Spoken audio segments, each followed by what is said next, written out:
Hi, good morning. My name is Serenity Highland. I work here in the aviculture department at the San Antonio Zoo.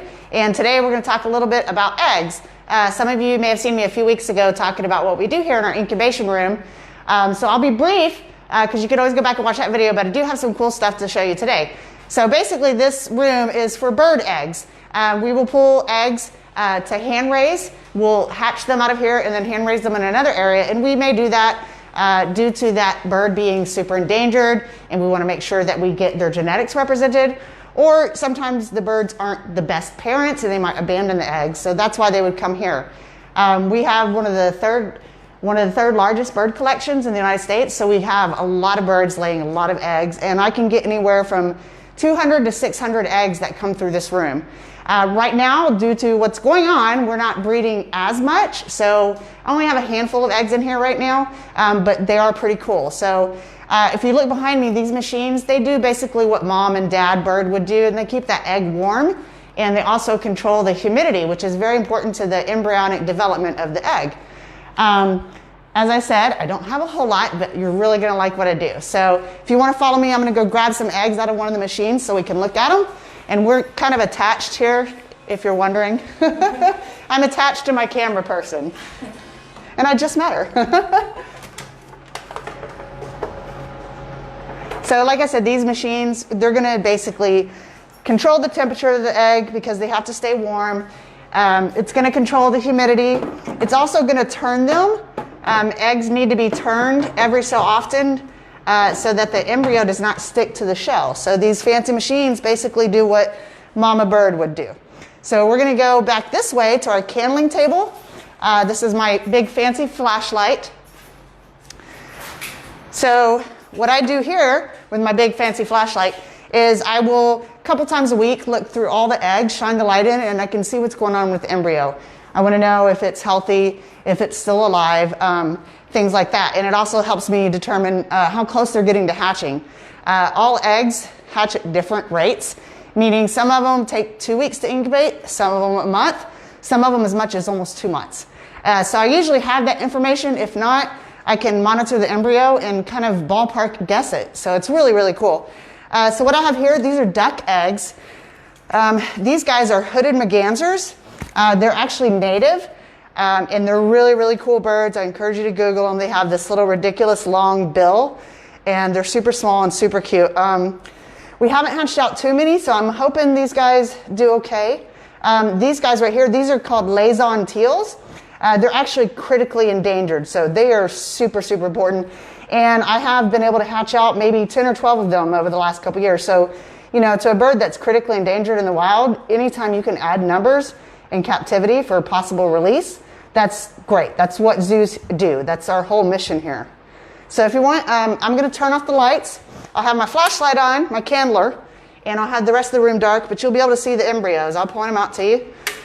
So this guy, he is due to hatch on the 14th. So that is the baby in there. All of that darkness, that is a baby duck. And you'll see him move periodically. Yeah? And so you can see also here the veins. That's where he gets all of his nutrition and oxygen and all those good things. I know, it's really hard to see with the flashlight. You see that?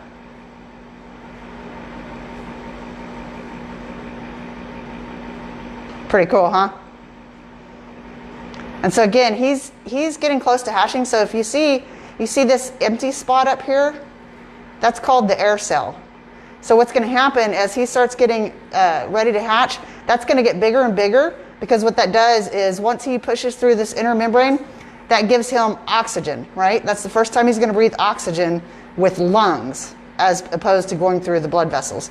So that gives him enough time to crack that shell, because he's got to crack that shell, because what happens? We run out of oxygen and we're creating carbon dioxide, which we can't breathe, neither can they. So it creates that urgency to get through that shell. I'll candle another one for you. So again, that was a hooded merganser, and this is a teal. So you can see this one a little better. It's not quite as old as that one. This guy's maybe halfway through his incubation period, so that's the actual embryo in there, the dark stuff moving around. pretty cool. So basically an egg is kind of just like a mammal uterus, you know, only it's external to the mammal body, which is what I think is really, really cool because, you know, us as humans and then other mammals, we carry young and we're constantly supplying it with nutrients and whatever it needs to grow, whereas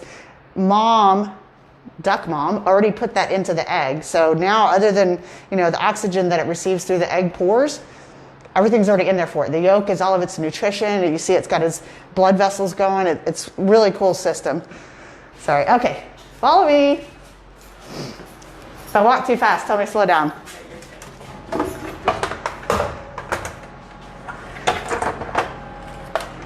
So again, I only have a handful of eggs, but the ones I'm going to show you next are really, really cool, and we're super excited. These guys are called melodious laughing thrushes, also known as the huame bird. And they come from Asia, and they're actually not super endangered yet, but their numbers are on decline mostly because of the pet trade. So these birds put out a really, really cool song. So a lot of people will trap them and basically just keep them in a cage in the house just to hear their song, which, you know, I don't agree with that. It's not such a good thing. So, and we've also not hatched this species here before. So again, super excited, and they're really cool eggs. So I'm gonna walk up my little stairs here and grab them for you. I'll go. All right. I just try to be careful of the cord. So this is what I call a hatcher. So once they're getting close to hatching, I put them in here because one of the things they need during the process of hatching is they need a super high humidity, so a lot of water in the machine, and they also need to stop turning. We don't want any moving parts because we want them to be able to come out. Whereas the machines, if they were starting to hatch, the turning and the rocking could harm them. So when they're getting close, they go in these. Whew. All right. And these eggs are also super, super delicate and very thin, so I'm very careful with them. So first of all, look at that gorgeous color. Isn't that amazing? And if you look at the size of the egg, like compared to my fingers, think about how big that baby's going to be. He's going to be super tiny. So what's cool about this species and several other kind of songbirds, as opposed to ducks, these guys come out basically naked and blind, kind of like us. You know, they're completely defenseless and helpless, and they depend 100% on their parents for everything, feeding, warmth, all that. Whereas ducks and chickens, they come out, they're called precocial. They come out with their wheels going. They're ready to run, rock, and go get food, and they're really, really self-sufficient.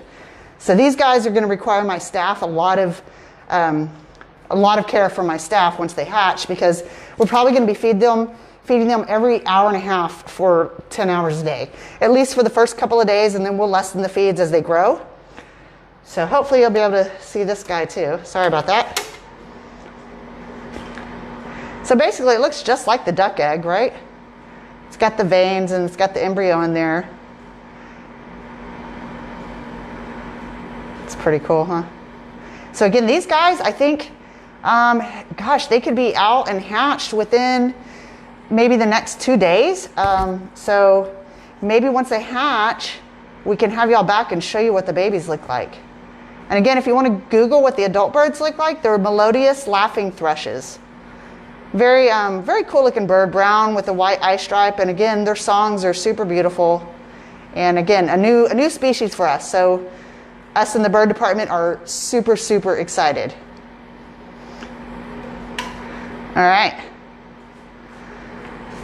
So I'm going to go ahead and wrap up my egg part. Let me put these guys back so that they stay warm, because they're small and they can cool off really quick. And again, I mentioned warmth is very critical for bird eggs.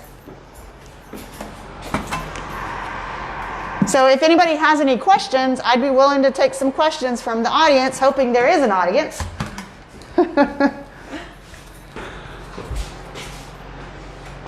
Nothing? Not yet? Okay, well that's fine. Like I said, you know, we do a lot of good things here at the zoo, not just in my department, in all of our departments. And if you heard me mention, you know, one of the things that zoos are really made for is, you know, yes, there's an entertainment value to it, as far as, you know, we want kids, especially kids, to come and enjoy themselves. But the main reason we want that is education.